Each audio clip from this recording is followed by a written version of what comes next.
Okay, so I'm going to supplement this presentation with this video here, explaining the dial caliper a little bit. This is our next tool that we're going to go over in the construction and manufacturing classes. It's a measurement tool. And what it does is it gives you the opportunity to measure in very, very small amounts. Where this is important is something like if you're going to be using a CNC machine for any part of your project, 3D printers, routers, lasers, those kinds of things. It's really important to have very, very small and very, very accurate and precise measurements. You just can't get these measurements with the rulers and the tape measures that are in the workspace there. So this is what the tool looks like. They come in a little black box, and here's what we're going to be able to do by the time we're done with this. There's 4 types of measurements that we can take. There's different parts of this tool. And lastly, we're going to be able to accurately read this. We're going to practice this in class 2 as well. So we can measure outside diameter or object thickness, inside diameter or the width of a space like a saw kerf or something like that, step distance, which would be like, I'll show you a little bit later in the PowerPoint, and then the depth of a hole. Okay, we can also measure the inside diameter of a hole if we want to.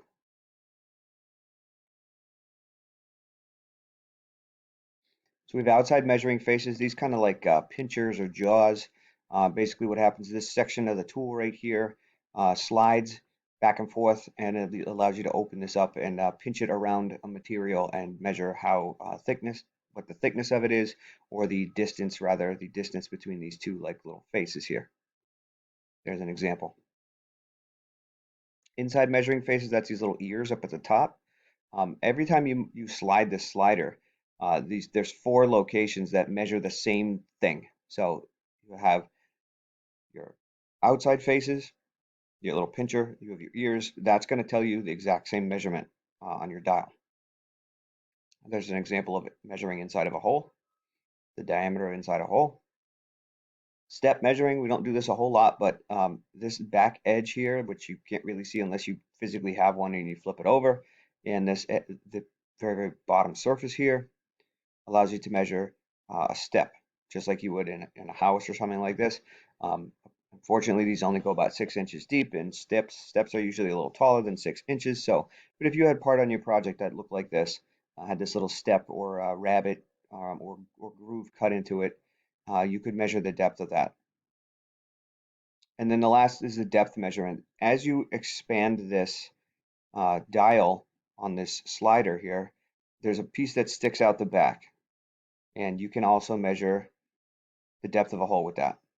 So here's an example. This red section here has been like fake cut away so that you can see what we're doing here. It's called a section view. Um, we're measuring the depth of this little pocket that we've machined in something here. Okay. A standard caliper measures a little bit more than 6 inches, and the blade scale shows your whole inches. Those are your big numbers, 1, 2, 3, 4. Here we've got, and then increments of 100 thousandths or tenths of an inch. So each one of these is broken down into tenths. Okay, so 1, 2, 3, 4, 5, 6, 7, 8, 9, and then 1, and then 1, 2, 3, 4, 5, 6, 7, 8, 9, then 2 inches, and so on and so forth. So anytime you measure with this, first thing you're going to write is the whole number and then a decimal point.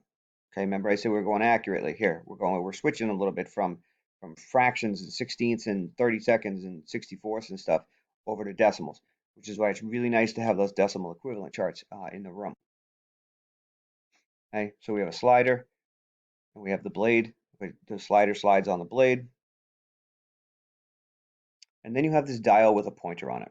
Okay, the pointer rotates. So as I rotate and move this tool in and out, and I'll show you this in a little bit, as I rotate this in and out, you can see that the pointer will actually rotate around uh, much like a clock does.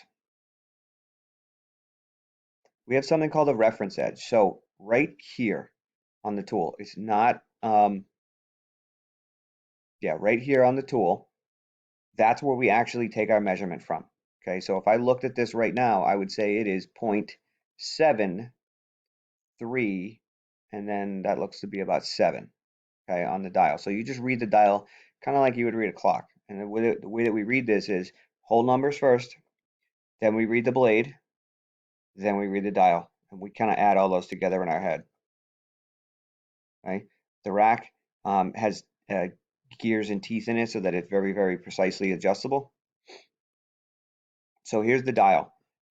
From the 0 all the way around back to the 0 again is 100 divisions in this. Okay, so basically what we're talking about is 1,000th of an inch, or 0.001 of an inch. Now that's really, really small. Human hairs are about 3 or 4 thousandths of an inch. Paper is about 3 or 4 thousandths of an inch. So we're talking really, really small numbers. When you're dealing with lumber and wood, really, really small numbers are not terribly, terribly important because we can sand that and we can, smooth it out a little bit if we need to, and quickly and easily remove um, up to probably 10 thousandths of an inch with a sanding machine, with a hand sandpaper, with a file, with something like this. So again, if this is more of a precision measuring tool, precision machining tool, but it is very important that you know how to use it, especially if you're going to continue on with any of the CNC type machines. So every time the pointer goes all the way around, um, the reference edge on the slider will have moved 100 thousandths. And let's see, is there anything else I want to say on this? Nope, we're good with that. To determine the outside diameter of this pipe section, okay, what we're going to do is identify how many inches. So I can see 1, and then I can look on my blade and see that it's 0.4, and then I'm going to read my dial.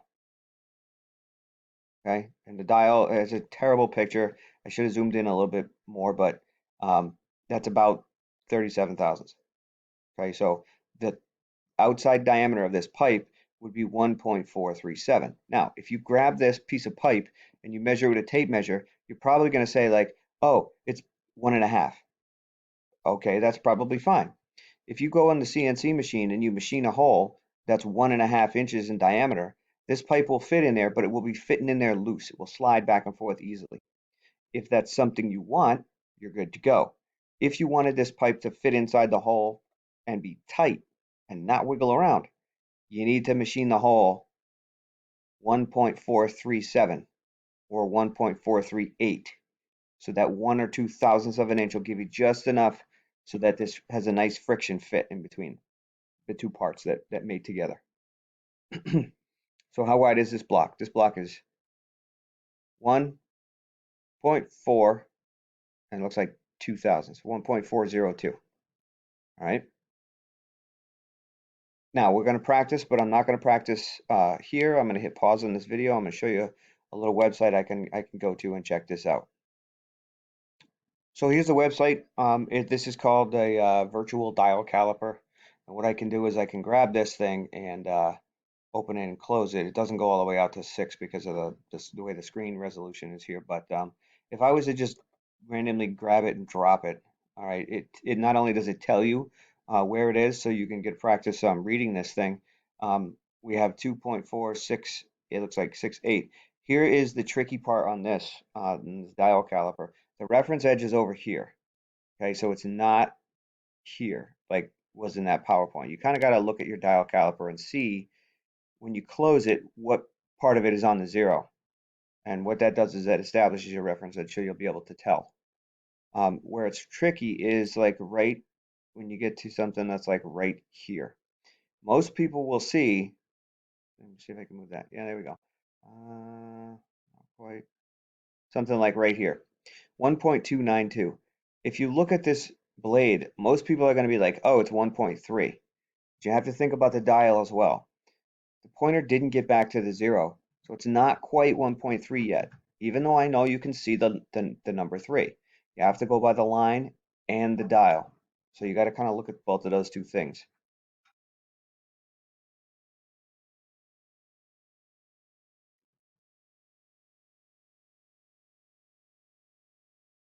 Hey, I wish this didn't have that number on there so I could use it as a quiz type deal. Maybe I'll put some up there. I'll screenshot them or something for you. But yeah, uh, enjoy this presentation and this video here. What I'm going to do is put some practice questions up on Classroom for you to do, and then we'll actually physically use these things when I get back. All right, when we get all back in person and everything. So, good luck and thank you for watching.